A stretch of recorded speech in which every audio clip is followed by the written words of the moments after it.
Hey everyone, welcome back to the channel. So we've got several topics to get into today, and we're going to start off with this Nintendo Direct announcement. Yes, we have reached Nintendo end of times. There are directs and rumors of directs, and we have the announcement here. Tune in on June 21st, which is tomorrow at 7 a.m. Pacific, which would be 10 a.m. Eastern, for a Nintendo Direct live stream featuring roughly 40 minutes of information focused mainly on Nintendo Switch titles coming this year, including new details on Pikmin 4. And then they have a link to the video where you can watch it on Nintendo's site or just pull it up on YouTube. And of course, like everyone else, I'm going to go through and give you some of my thoughts of what I think might be at this Direct, as well as some things that maybe I could just hope for. So we'll start off, obviously Pikmin 4 is going to be there because they explicitly spell that out in the tweet. And just a side note on Pikmin 4, there was the download cards that you can buy at retailers in Japan. And this is the card where you just get the code and you can download it digitally. Well, on the back of that card, we get a little bit of details about the game. This is coming from Tokyo Game Life, and you can see what they highlight here. Split screen multiplayer, 2-player can support player 1 by shooting. You can enter a house, that sounds exciting. And new treasures like fidget spinners, origami, and beach balls. And I imagine we'll get some of this information at that Direct tomorrow. But let's go ahead and look at some of the things that we know have been announced for the Switch and see if we think some of these might be there. Obviously, we have Everybody Want to Switch coming out on June 30th, so I imagine we might see a bit more of that game. Although, since it reportedly play-tested poorly, we may not see as much of it as we would think. Nintendo may want to kind of keep some of that game under wraps, but build a little bit of excitement, so you would buy this basically half retail price game since it's only $30. But then we've also got Disney Illusion Island coming out on July 28th, and we've seen Disney Illusion Island at previous Directs, so I would expect to see it again here. We also have upcoming 2-part expansion for Pokemon Scarlet and Violet that we might get a glimpse. There was also an announcement about a new Professor Layton game. I don't know if we'll see that just yet because it seems a bit of a ways out, but maybe we just have the teaser that we've already seen. We're due another wave of Mario Kart 8 Deluxe courses, so I would expect those to be there. And we also have Detective Pikachu 2 that was reported back in September, should be released anytime now. So I wouldn't be surprised to see that show up here. And of course the big one here that everybody's hoping to see would be Metroid Prime 4. Now, we know the game's coming at some point, and I'm still thinking this game may end up being released on both the Switch and the Switch's successor. So I'm hoping we might see at least a bit of footage of this game, even if we don't get a release date, just to know something about the game. And now let's get on to some more speculative guesses. Since we were just talking about Metroid Prime 4, maybe we might see that Metroid Prime 2 and 3 HD pack get released. Maybe they could do it like they did Metroid Prime 1 Remaster and just sort of shadow drop the digital versions.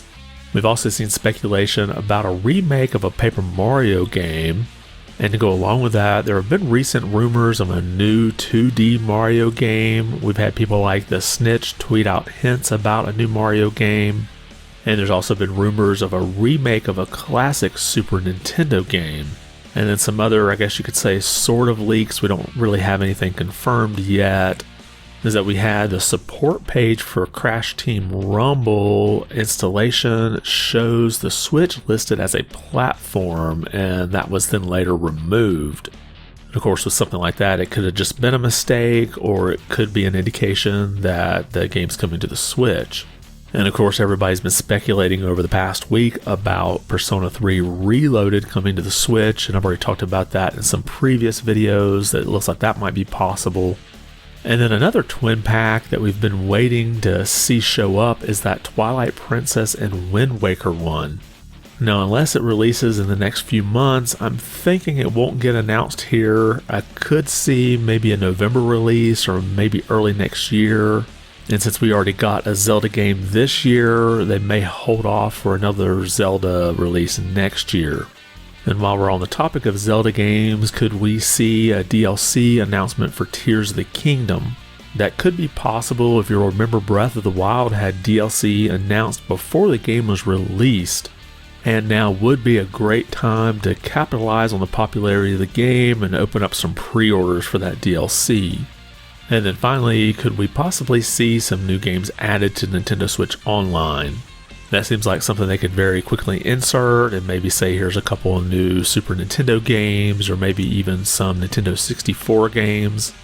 I'm not thinking we're going to see like GameCube games added anytime soon. It seems like the GameCube generation is something they want to kind of remaster and release one at a time.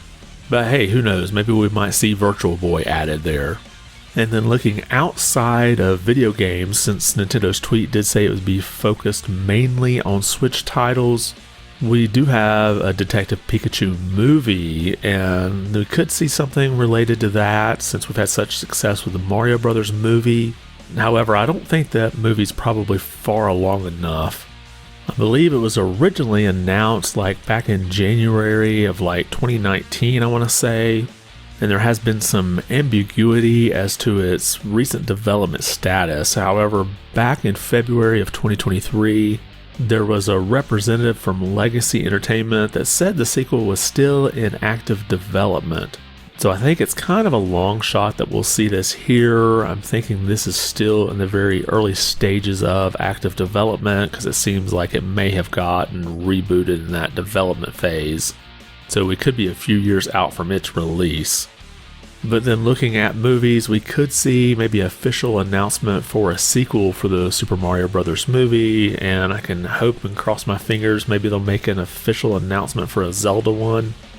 And then the only other thing that I can think of outside of Switch games is the Super Nintendo World at Universal. The one in Hollywood opened up, I believe, this past February, and the one coming in Florida is supposed to open in 2025, so maybe we might have a little blurb about that. But let me know what your thoughts are. What would you like to see at this Direct? What do you think we'll definitely see, and what do you think has absolutely no chance of showing up? And since we're talking about Switch games, we have a bit of an update for Baten Kaitos. You can see the headline here from Gamatsu. Baten Kaitos 1 and 2 HD Remaster launches September 14th in Japan and Asia, September 15th worldwide. Now this game was originally developed by Monolith Soft and Tricresido and was published by Namco for the GameCube. Again, showing how developers like to bring GameCube games up to date and release them separately rather than a little spot on Nintendo Switch Online. And as the headline said, the game will be coming out for the Switch on September 15th. And I don't expect the game to get released for any other system since it was a GameCube game and it was developed by Monolith Soft, although I don't know exactly what the licensing agreements are. But in case you were wondering what the game is, it is a card-based RPG. And in this collection, you'll have two of the different games. It was Baten Kaitos, Eternal Wings, and The Lost Ocean, along with the other game, Baten Kaitos Origins, which I believe acts as a prequel game. And it doesn't look like there's a physical version planned for North America, but PlayAsia already had the import up for pre-order. And that doesn't always mean anything. They could always cancel those and take them down. So not sure if there'll be a physical version 100% just yet. And the game will feature several quality of life updates, but one thing that's unfortunately left out is the English voice acting. Now a lot of times I prefer the Japanese dub, but it would be nice to have a choice here. And I'm not sure what the decision was made for removing the English dub. I don't know if it's because of some type of licensing issue.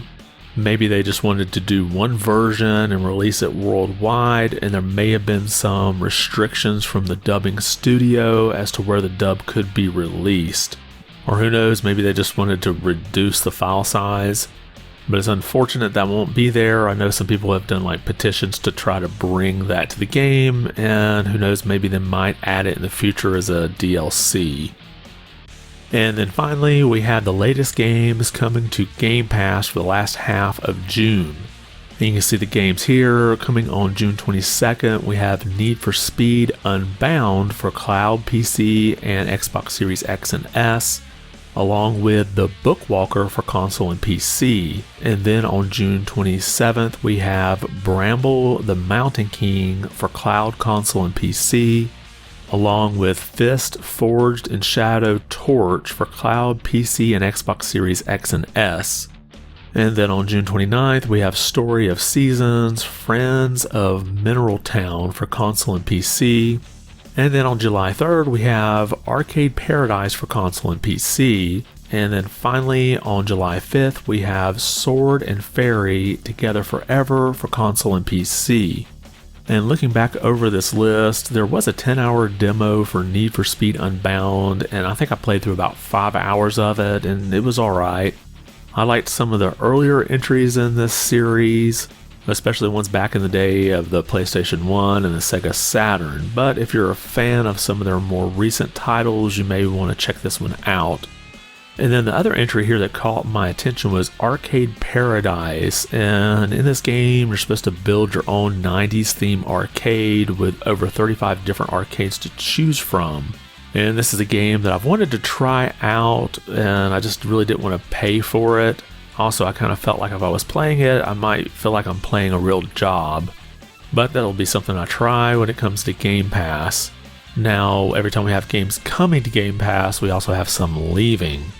And these will be leaving on June 30th. We have DJ Max Respect 5, Empire of Sin, Matchpoint, Oligi, Omari, and Road 96. So if there's any of these games you think people should check out before these go away, make sure to leave a comment below and let us know.